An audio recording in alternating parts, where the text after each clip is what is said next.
வணக்கம். என் பெயர் ஜாஸ்விதா. நான் 3ஆம் வகுப்பு இ பிரிவில் படிக்கின்றேன். நான் தான் கவி பேரரசன் கண்ணதாசன்.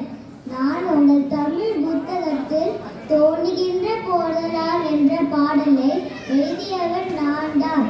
நான் கவிஞர் மட்டுமல்ல, திரைப்பட பாடல் ஆசிரியர் கூட. நான் எழுதிய பாடலை இதோ ஒன்று உங்களுக்காக. பரமசிவன் கரத்தில் இருந்து பாம்பு கேட்டது, கருடா சௌக்கியமா, யாரும்